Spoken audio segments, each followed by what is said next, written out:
ঘোড়ার পিঠ থেকে পড়ে যাওয়ার পরে নবীজির কি সমস্যা হলো? তেনার ডান পায়ের যে গোসা সেটা আক্রান্ত হলো এবং ডান পাশের যে পাজর, এই পাজর নবীজির আক্রান্ত হলো। ঘোড়ার পিঠ থেকে পড়ে যাওয়ার কারণে নবীজির ডান পায়ের গোসা এবং ডান পাজর আক্রান্ত হলো, তিনি অসুস্থ হয়ে পড়লেন। নবীজি সাল্লাল্লাহু আলাইহি ওয়াসাল্লাম অসুস্থ হওয়ার পরে তিনি জমিনে বসে নামাজ আদায় করেছেন।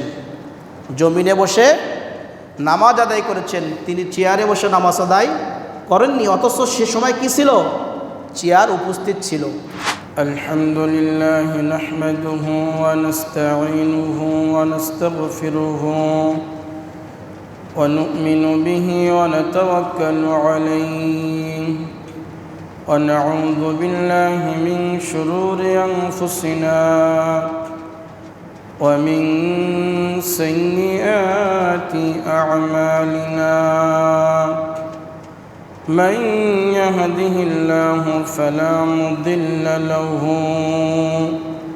ومن يضلله فلا هادي له ونشهد أن لا إله إلا الله وحده لا شريك له ونشهد أن محمدًا عبده ورسوله أرسله بالحق بشيرا ونذيرا وداعيا إلى الله بإذنه وسراجا منيرا.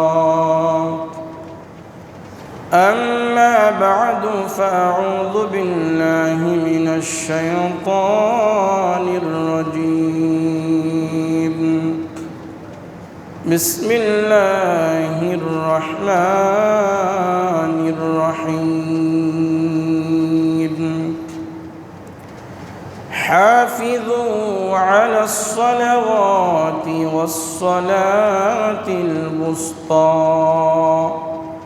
وقوموا لله قانتين. وقال تعالى في شان حبيبه ومحبوبه إن الله وملائكته يصلون على النبي يا أيها الذين آمنوا صلوا عليه وسلموا تسليما. درود پڑھ کری اللهم صل على محمد وعلى آل محمد كما صليت على إبراهيم وعلى آل إبراهيم إنك حميد مجيد. اللهم بارك على محمد وعلى آل محمد كما باركت على إبراهيم وعلى آل إبراهيم إنك حميد مجيد. الحمد لله সমস্ত প্রশংসা সেই মহান আল্লাহ সুবহানাহু ওয়া তাআলার আলিশান দরবারে, যে মহান রব্বুল আলামিন পবিত্র জিলকদ মাসে জুমার দিনে পবিত্রতা অর্জন করে মসজিদে এসে কোরআন এবং হাদিস থেকে আলোচনা করার এবং শোনার তৌফিক দান করলেন। এজন্য মুনিবের দরবারে শুকরিয়া জ্ঞাপন করি, সকলেই বলি আলহামদুলিল্লাহ। মুআজ্জাজ সাজিরিন, আল্লাহ রব্বুল আলামিন সূরাতুল বাকারার 238 নম্বর আয়াতের ভেতরে বলেন, হাফিজু আলাস সালাওয়াতি ওয়াস সালাতিল বুসতা ওয়া কুমু লিল্লাহি কানিতিন। আল্লাহ তাআলা বলেন, তোমরা নামাজ সমূহের প্রতি যত্নবান হও। ওয়াসসালাতিল বুস্তা, বিশেষ করে আসরের নামাজের প্রতি যত্নবান হও। ওয়াকুমু লিল্লাহি কানিতিন, আর তোমরা আল্লাহর সামনে দাঁড়াও একান্ত আদবের সাথে। এই কথা আল্লাহ তাআলা নিজে বলেছেন সূরাতুল বাকারার 238 নম্বর আয়াতের ভিতরে। আল্লাহ তাআলা কি অর্ডার করলেন, নির্দেশ দিলেন যে তোমরা আমার সামনে দাঁড়াবে একান্ত বিনয়ের সাথে, আদবের সাথে। এটা আল্লাহ তাআলার নির্দেশ, আদেশ। বাংলাদেশ সহ সারা বিশ্বে যত মুসলিম দেশ রয়েছে, প্রায় সব দেশেই যেখানে নামাজ আদায় হয়, প্রায় মসজিদেই দেখবেন যে কিছু মুসল্লি, কিছু মুসলমান দুর্বল, বিভিন্ন কারণে, অসুস্থতার কারণে তারা নামাজের সময় চেয়ার ব্যবহার করে। আজকে আমরা এই 238 নম্বর আয়াত সূরাতুল বাকারার এই আয়াতের আলোকে চেয়ারের উপরে বসে নামাজ আদায় করা সম্পর্কে আমরা আলোচনা করার চেষ্টা করব। কিছু মুসল্লি রয়েছে, দেখবেন ওনারা বাজারে যান, আবার সিঁড়ি দিয়ে উপরের দিকে ওঠেন, আবার সিঁড়ি দিয়ে নিচের দিকে নামেন, সাইকেল চালিয়ে যায়, মোটর সাইকেল চালায়, মাইক্রো বাস, অটোরিকশা এগুলো চালায়, কিন্তু মসজিদে যখন আসে তখন তারা মাজুর বনে যায়, অসুস্থ বনে যায়। মনে হয় যে চেয়ারে বসা ছাড়া ওনার আর কোনো উপায় নেই। আজকে আমরা এই মাসআলাটা নিয়ে আমরা আলোচনা করার চেষ্টা করব। দেখুন,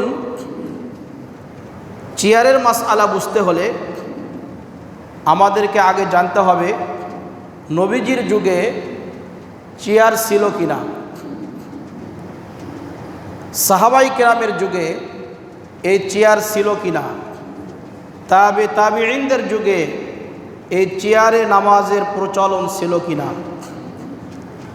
যদি থেকে থাকে তাহলে অসুস্থ অবস্থায়, মাজুর অবস্থায়, দুর্বল অবস্থায় তেনারা কিভাবে নামাজ আদায় করেছেন? চেয়ারে নামাজ আদায় করেছেন নাকি অন্য কোনো পদ্ধতি অবলম্বন করেছেন? নবীজি সাল্লাল্লাহু আলাইহি ওয়াসাল্লাম তেনার যুগে চেয়ার ছিল, এই বিষয়ে একটি হাদিস এসেছে সহিহ মুসলিম শরীফের 1910 নম্বর হাদিস, সুনানে নাসাইর 5377 নম্বর হাদিস। এই হাদিসটি সহিহ সনদে বর্ণিত হয়েছে। নবীজি সাল্লাল্লাহু আলাইহি ওয়াসাল্লাম একবার তার জীবদ্দশায় লোহার পায়া লাগানো একটি চেয়ারে বসে তিনি দ্বীনি আলোচনা করেছেন। কোরআন এবং হাদিসের আলোচনা সাহাবীদেরকে সামনে নিয়ে পেশ করেছেন। কোথায় বসে? লোহার পায়া লাগানো একটি চেয়ারে বসে। তাহলে এই হাদিস থেকে বোঝা গেল, প্রমাণিত হয় যে চেয়ারে বসে কোরআন এবং হাদিসের আলোচনা করা যাবে, চেয়ারে বসে দ্বীনি আলোচনা করা যাবে। চেয়ারে বসে নবীজি নামাজ আদায় করেছেন এমন একটি হাদিসও কোনো হাদিস গ্রন্থের ভিতরে নেই। নবীজি সাল্লাল্লাহু আলাইহি ওয়াসাল্লাম তিনি চেয়ারে বসে দ্বীনি আলোচনা করেছেন, কিন্তু চেয়ারে বসে নামাজ আদায় করেননি। অসুস্থ অবস্থায় তাহলে নবীজি কিভাবে নামাজ আদায় করেছেন? হযরত আনাস রাদিয়াল্লাহু তাআলা আনহু নবীজি সাল্লাল্লাহু আলাইহি ওয়াসাল্লামের 10 বছরের খাদেম ছিলেন। হযরত আনাস ইবনে মালিক রাদিয়াল্লাহু তাআলা আনহু নবীজির এমন একজন সাহাবী যিনি নবীজির দরবারে 10 বছর পরে থেকে নবীজির খেদমত করেছেন। কত বছর? 10 বছর। এই সাহাবী থেকে বর্ণিত হাদিস সহিহ বুখারী শরীফের 6টি স্থানে এই হাদিসটি এসেছে। 378 নম্বর হাদিস, 689 নম্বর হাদিস, 732 নম্বর, 733 নম্বর, 805 নম্বর, 1114 নম্বর হাদিস। এই হাদিসটি বুখারী শরীফের কয় জায়গায় উল্লেখিত হয়েছে? 6 জায়গায়। হাদিসটি কি? নবীজি সাল্লাল্লাহু আলাইহি ওয়াসাল্লাম একবার ঘোড়ার পিঠ থেকে পড়ে গিয়েছিলেন। ঘোড়ার পিঠ থেকে পড়ে যাওয়ার পরে নবীজির কি সমস্যা হলো? তেনার ডান পায়ের যে গোসা সেটা আক্রান্ত হলো এবং ডান পাশের যে পাজর, এই পাজর নবীজির আক্রান্ত হলো। ঘোড়ার পিঠ থেকে পড়ে যাওয়ার কারণে নবীজির ডান পায়ের গোসা এবং ডান পাজর আক্রান্ত হলো, তিনি অসুস্থ হয়ে পড়লেন। নবীজি সাল্লাল্লাহু আলাইহি ওয়াসাল্লাম অসুস্থ হওয়ার পরে তিনি জমিনে বসে নামাজ আদায় করেছেন। জমিনে বসে নামাজ আদায় করেছেন, তিনি চেয়ারে বসে নামাজ আদায় করেননি। অথচ সে সময় কি ছিল? চেয়ার উপস্থিত ছিল। সাহাবীদের যুগে সাহাবাই কেরাম কীভাবে নামাজ আদায় করেছেন যদি অসুস্থ হতেন? আবু দাউদ শরীফের হাদিস 113 নম্বর হাদিস, সুনানে নাসাইর 93 এবং 94 নম্বর হাদিস। হযরত আলী রাদিয়াল্লাহু তাআলা আনহু চেয়ারে বসে একসময় ওযু করেছিলেন। হযরত আলী রাদিয়াল্লাহু তাআলা আনহু তিনি ওনার জীবদ্দশায় একসময় চেয়ারে বসে ওযু করেছিলেন। কি করেছিলেন? ওযু করেছিলেন। ইনি কি? একজন সাহাবী, জলিলুল কদর একজন সাহাবী। শুধু সাধারণ সাহাবী না, তিনি একজন খলিফা ছিলেন, মুসলিম জাহানের খলিফা ছিলেন। তেনার ব্যাপারে এসেছে তিনি চেয়ারে বসে ওযু করেছেন, তিনি চেয়ারে বসে নামাজ আদায় করেননি। সহিহ বুখারীর 4174 নম্বর হাদিস, নবীজি সাল্লাল্লাহু আলাইহি ওয়াসাল্লামের একজন অত্যন্ত স্নেহ এবং কাছের সাহাবী ছিলেন। তিনি জমিনে বসে নামাজ আদায় করেছেন এবং সাজদার সময়, সেজদা দেওয়ার সময় তিনি পায়ের নিচে বালিশ দিয়ে দিতেন। এই সাহাবী যখন অসুস্থ হলেন, খুব কাছের সাহাবী, তিনি যখন অসুস্থ হলেন তিনি নামাজ আদায় করেছেন জমিনে বসে। আবার যখন সেজদা দেওয়ার সময় হতো তখন পায়ের নিচে তিনি বালিশ দিয়ে দিতেন, যাতে করে ওনার কষ্ট না হয়, সেজদা করতে সমস্যা না হয়। এই সাহাবী অসুস্থ হওয়ার পরে তিনি জমিনে বসে নামাজ আদায় করেছেন এবং সেজদা দেওয়ার সময় তিনি পায়ের নিচে বালিশ ব্যবহার করেছেন। এটি সহিহ হাদিস থেকে পাওয়া যায়। তাহলে এই সাহাবী অসুস্থ হলেন, তিনি চেয়ারে বসে নামাজ আদায় করলেন না, বরং তিনি বসে জমিনে বসে পায়ের নিচে বালিশ দিয়ে তিনি নামাজ আদায় করেছেন। অনুরূপভাবে তাবিঈদের যুগেও কোনো তাবিঈ আমরা যেভাবে চেয়ারে বসে নামাজ পড়ি এভাবে নামাজ আদায় তেনারাও করেননি। সহিহ মুসলিম শরীফের হাদিস নাম্বার 1355, নাসাই শরীফের হাদিস নাম্বার হচ্ছে 778। একজন তাবিঈ হযরত আব্দুল্লাহ ইবনে সামিত রহমাতুল্লাহি আলাইহি, তিনি সাহাবী না, একজন তাবিঈ। তিনি নবীজি সাল্লাল্লাহু আলাইহি ওয়াসাল্লামের যুগে তিনি যখন অসুস্থ হলেন তখন তিনি চেয়ারে বসে বয়ান করেছেন। কি করেছেন? দ্বীনি আলোচনা করেছেন। চেয়ারে বসে, যেমন আমি মিম্বারে বসে আলোচনা করছি, কোরআন এবং হাদিসের কথা বলছি, এই তাবিঈ তিনি চেয়ারে বসে দ্বীনি কোরআন এবং হাদিসের আলোচনা করেছেন। তিনি চেয়ারে বসে নামাজ আদায় করেছেন, এমন বর্ণনা কোথাও পাওয়া যায় না। তাহলে বোঝা গেল কি, নবীজি সাল্লাল্লাহু আলাইহি ওয়াসাল্লামের যুগে চেয়ার ছিল, সাহাবীদের যুগে চেয়ার ছিল, তাবিঈনদের যুগে চেয়ার ছিল, কিন্তু তেনারা নামাজের সময় চেয়ার ব্যবহার করেননি, বরং জমিনে বসে তেনারা কি করেছেন? নামাজ আদায় করেছেন।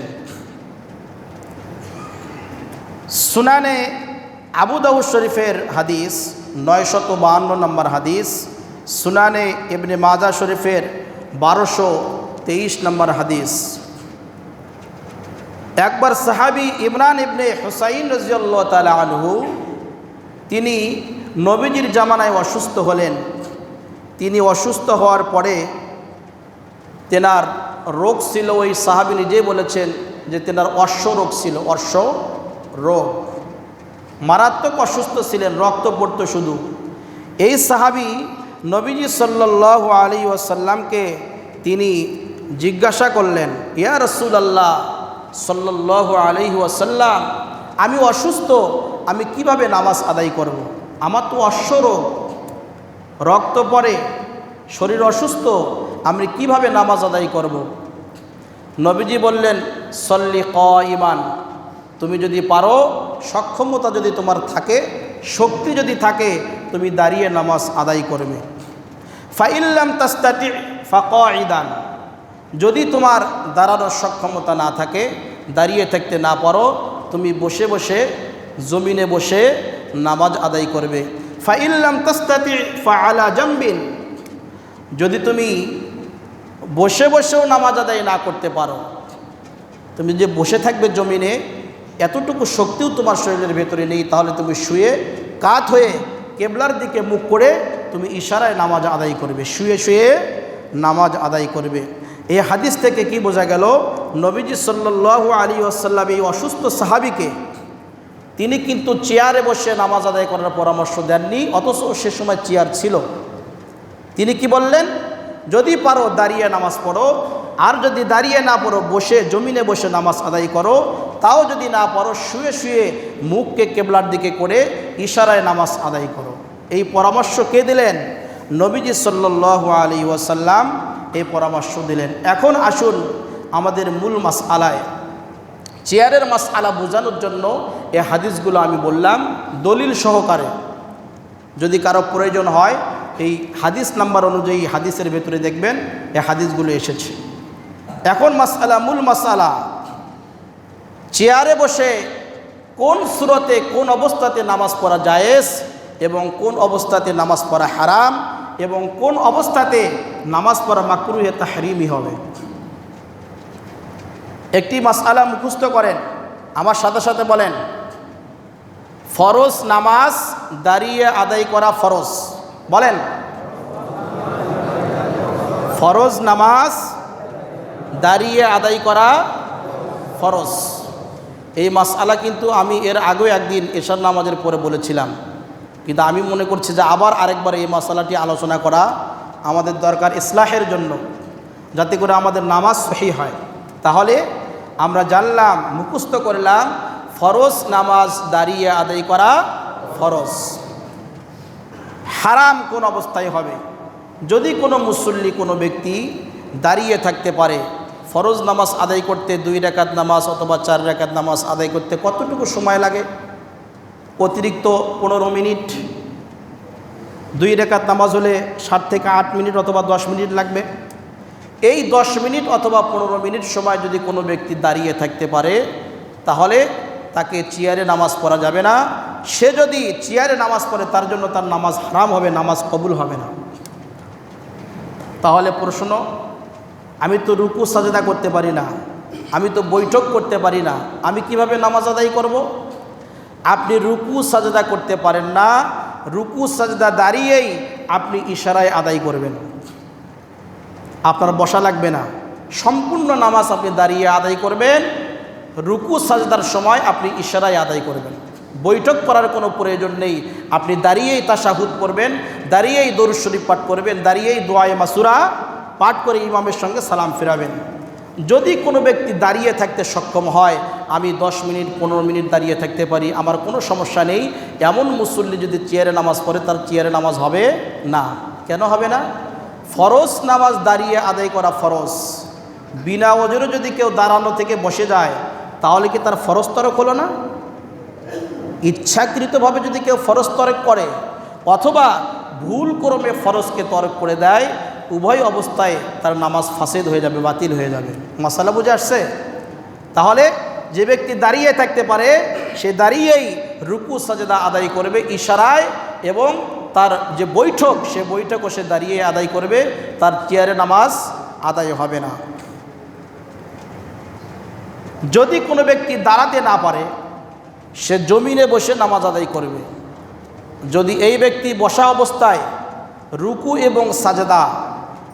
এবং সাজদাতে সে কোনো বাধা ছাড়াই যে দিক দিয়ে পা দিয়ে হোক না কেন, আপনি সামনের দিকে পা দেন, কেবলার দিকে পা দেন, কোনো সমস্যা নেই। আপনি পেছনের দিকে দেন, ডানে দেন অথবা বামে দেন, যে কোনোভাবে আপনি বসবেন।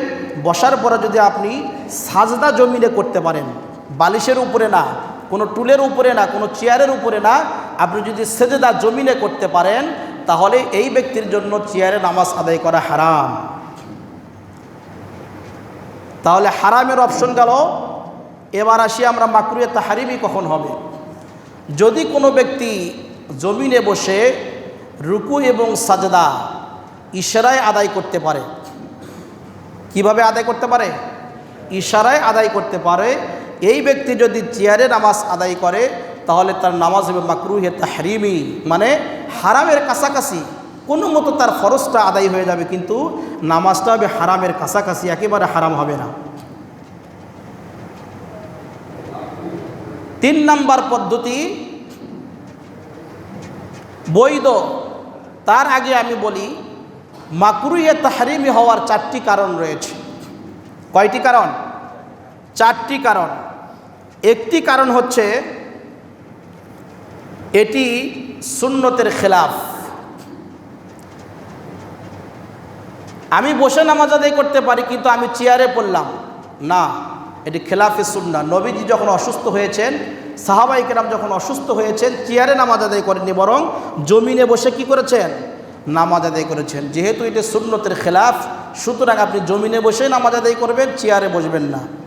1 নাম্বার। মাকরুহ হওয়ার 2 নাম্বার কারণ হচ্ছে এটি কাতার সোজা করতে বিঘ্ন সৃষ্টি করে। যদি কেউ চেয়ারে নামাজ আদায় করে দেখবেন যে তার কাতার সোজা হয় না, আপনার পা দাগে দাগে, ওনার পা 1 হাত সামনে, হয় কি না? অথচ নবীজি সাল্লাল্লাহু আলাইহি ওয়াসাল্লাম কাতার সোজা করার ব্যাপারে অনেক তাকিদ দিয়েছেন। হযরত ওমর রাদিয়াল্লাহু তাআলা আনহু নামাজের কাতারের জন্য অনেক সময় মুসল্লিদেরকে তিনি প্রহার করেছেন, মারিয়েছেন, ডাঙ্গিয়ে হলেও কাতার সোজা করিয়েছেন। অনেক গুরুত্বপূর্ণ একটি আমল। কাতার সোজা করতে হবে, কাঁধের সঙ্গে কাঁধ মিলাতে হবে, হাঁটুর সঙ্গে হাঁটু মিলিয়ে আমরা মিলিয়ে দাঁড়াবো। যেহেতু চেয়ারে নামাজ আদায় করলে কাতার সোজা করার ক্ষেত্রে বিঘ্নতা সৃষ্টি হয়, এজন্য মাকরুহ। চেয়ারে নামাজ আদায় করা এজন্যই মাকরুহ। 3 নাম্বার কারণ হচ্ছে চেয়ারে নামাজ আদায় করা এটি বিজাতিদের একটি সংস্কৃতি। ইহুদি এবং খ্রিস্টানরা তাদের যে ইবাদতখানা গির্জা, সেখানে গিয়ে তারা চেয়ারে বসে তারা নামাজ আদায় করে। কারা? ইহুদি এবং খ্রিস্টান। এরা চেয়ারে বসে আল্লাহর ইবাদত বন্দেগী করে গির্জায় গিয়ে। মুসলমান কোনোদিন চেয়ারে বসে নামাজ আদায় করতে পারে না। এজন্যই মাকরুহে তাহরিমি। নবীজি সাল্লাল্লাহু আলাইহি ওয়াসাল্লাম হাদিস শরীফের ভিতরে বলেছেন, মান তাশাব্বাহা বিকওমিন ফাহুয়া মিনহুম। যে ব্যক্তি যে কওম, যে সম্প্রদায়ের সাথে সাদৃশ্য রাখে, কাল কিয়ামতের ময়দানে তাদের সঙ্গে তাকে দণ্ডায়মান হতে হবে। এজন্য খুব সাবধান। এজন্য মাকরুহে তাহরিমি এটা বিজাতিদের, ইহুদি খ্রিস্টানদের কালচার পদ্ধতি, এটা আমাদের মুসলমানদের অবলম্বন করা যাবে না। এখন আসুন বৈধ কোন সময় চেয়ারে নামাজ পড়া। একজন ব্যক্তি দাঁড়িয়ে থাকতে পারে না, কোমর ভাঁজ করতে পারে না, রুকু সাজদা করতে পারে না, খুবই দুর্বল, সে জমিনে বসে থাকতেও পারে না, টলে যাবে, পড়ে যাবে, অথবা কোনো দিক দিয়ে পা দিয়ে সে কোনোভাবেই জমিনে বসতে পারে না, তাহলে এই ব্যক্তির জন্য শোয়া ছাড়া কোনো উপায় আছে? যে ব্যক্তি দাঁড়াতে পারে না, দুর্বল, বসে থাকতে পারে না, দুর্বল, এমন ব্যক্তি শুয়ে থেকে নামাজ আদায় করবে। যে পদ্ধতি নবীজি নিজে সাহাবীদেরকে শিক্ষা দিয়েছেন। এমন শোয়া ব্যক্তি যার শোয়া ছাড়া কোনো উপায় নেই, কোনো উপায় সে অবলম্বন করতে পারে না, এমন অসুস্থ ব্যক্তি, দুর্বল ব্যক্তি যদি চেয়ারে নামাজ আদায় করে তার জন্য এটা বৈধ, জায়েজ রয়েছে। এখন আমি আপনাদেরকে বলি যে যারা আমরা চেয়ার ব্যবহার করি নামাজের সময়, আপনি কি এই পরিমাণ দুর্বল? যদি এই পরিমাণ দুর্বল ওজর আপনার থাকে তাহলে চেয়ারে নামাজ পড়া আপনার জন্য জায়েজ, বৈধ হবে। আল্লাহ তাআলা ইচ্ছা করলে আপনার নামাজ কবুল করতে পারেন। আর যদি এই পরিমাণ দুর্বল না হন, যতটুকু আমি আলোচনা করলাম বোঝার কথা, যদি এতটুকু এই পরিমাণ দুর্বল যদি আপনি না হন, আপনি যদি মসজিদে এসে চেয়ারে নামাজ আদায় করেন, আমার মনে হয় আল্লাহ আপনার নামাজ কবুল করবেন না। কেন? আপনার তো উপযুক্ত কোনো ওজন নেই, কেন করবেন?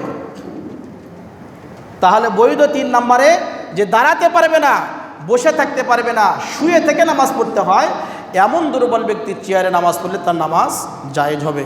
আমি অনুরোধ করব, বিশেষ করে যারা চেয়ারে নামাজ আদায় করেন, আপনাদের সঙ্গে কোনো শত্রুতা আমার নেই। আপনার নামাজ যদি করে কবুল হয়, আপনি যে কষ্ট করে গোসল করে ওযু করে সুন্দর পোশাক পরে মসজিদে আসলেন, আপনার নামাজটা যদি কবুল না হয়, আপনি কিয়ামতের ময়দানে ইমাম সাহেবকে বলবেন যে ইমাম সাহেব আপনি কেন মাসআলাটি বলেননি? আমার নামাজ তো একক তো নামাজও কবুল হয়নি, কেন আপনি বলেননি? সেদিন আপনি আমার নামে ইমাম সাহেবের নামে মামলা দায়ের করে দেবেন। এজন্য আল্লাহকে ভয় করে আপনার ইসলামের জন্য, আপনার ইবাদত সহি হওয়ার জন্য আমি মাসালাটি খুলে বলার চেষ্টা করলাম। আল্লাহ তাআলা আমাদেরকে সহিভাবে, মুসলিম উম্মাকে, আমাদের সকলকে, সারা বিশ্বের মুসলমানদেরকে সহিভাবে নামাজ আদায় করার তৌফিক দান করেন। সকলে বলে আমিন। এই চেয়ার সংশ্লিষ্ট আরেকটি মাসআলা আমি বলি, সেটি হচ্ছে অনেকেই প্রশ্ন করেছেন যে হুজুর কোনো সমস্যা নেই, পায়ে কোনো সমস্যা নেই, কোমরে কোনো সমস্যা নেই, এমনিতেই মসজিদে এসে চেয়ারে বসে থাকে। দেখুন, এই সূরাতুল বাকারার 238 নম্বর আয়াতের ভিতরেই কিন্তু এই প্রশ্নের উত্তর দেওয়া হয়েছে। এমনিতেই যদি কেউ চেয়ারে বসে, যে আমাকে ভালো লাগছে না, একটু চেয়ারে বসে একটু বাতাস খাই, একটু পাটা একটু ছেড়ে দিয়ে বাতাস খাই, না, ওয়াকুমু লিল্লাহি কানিতিন। আল্লাহ তাআলা বলেছেন তোমরা আমার সামনে মসজিদে এসে আমার সামনে তোমরা একান্ত আদবের সাথে দাঁড়াবে। মসজিদ হচ্ছে ইবাদতের জায়গা, আমরা আল্লাহর গোলাম, আল্লাহর দাস। মসজিদ হচ্ছে সিজদা করার জায়গা। এখানে এসে যদি আপনি চেয়ারে বসে আপনি যদি নিজেকে একটু জাহের করার চেষ্টা করেন যে আমি অমুক তমুক, না, এটা অহংকার ভিতরে কাজ করবে। এটি যদি কাজ করে আপনার ইবাদত কবুল হবে না, সমস্ত ইবাদত বাতিল হয়ে যাবে। শুধুমাত্র সাহাবায়ে কিরামদের মধ্যে যখন একটি আয়াত নাজিল হলো সূরাতুল হুজুরাতের 2 নম্বর আয়াত, যে কোনো সাহাবী যদি, কোনো মুসলমান যদি নবীজির কথার সামনে উচ্চ আওয়াজে একটা কথা বলে, তার জীবনের সমস্ত আমলগুলো বরবাদ হয়ে যাবে। ইবলিস শয়তান কম ইবাদত বন্দেগী করেনি, শুধুমাত্র একটু অহংকার দেখানোর কারণে তার সমস্ত আমল বাতিল আল্লাহ তাআলা করে দিয়েছেন। আজীবন তাকে জাহান্নামের ভিতরে খাটতে হবে। এজন্য মসজিদে এসে অত্যন্ত আদবের সাথে আপনাকে বৈঠকে বসতে হবে, নামাজের সুরতে বসে অপেক্ষা করতে হবে। তাহলে আল্লাহ তাআলা, নবীজি বলেছেন আপনাকে কবুল নামাজের সওয়াব দান করবেন। সুবহানাল্লাহ। যে ব্যক্তি মসজিদে এসে নামাজের জন্য অপেক্ষা করে বসে বসে, আল্লাহ তাআলা তাকে কবুল নামাজের সওয়াবই দান করে থাকেন। এখন আপনি যদি চেয়ারে বসেন, তাহলে একটা অহংকার প্রকাশ করা হয়, এটা করবেন না। যারা এটা করেন, যে ভদ্রলোকই করেন না কেন, আমি হাতে পায়ে ধরে বলবো, অনুরোধ করব, এই কাজটি মসজিদে এসে করবেন না। আপনারা বাড়িতে যখন, বাসায় যখন যাবেন, তখন আপনারা চেয়ারে বসে, সোফায় বসে আরাম করতে পারেন, কোনো সমস্যা নেই। আল্লাহর ঘর মসজিদে এসে এমনটি করা যাবে না, যে ব্যক্তি হোক না কেন। মসজিদে সবাই সমান। এজন্য আমাদেরকে খেয়াল রাখতে হবে, অত্যন্ত বিনয়ের সাথে, একান্ত আদবের সাথে মসজিদে আমাদেরকে থাকতে হবে। উঁচু আওয়াজে কথা বলা যাবে না এবং কোনো প্রকার বেয়াদবি করা যাবে না, কারণ নামাজ হচ্ছে একান্ত আদব এবং নম্রতার আমল।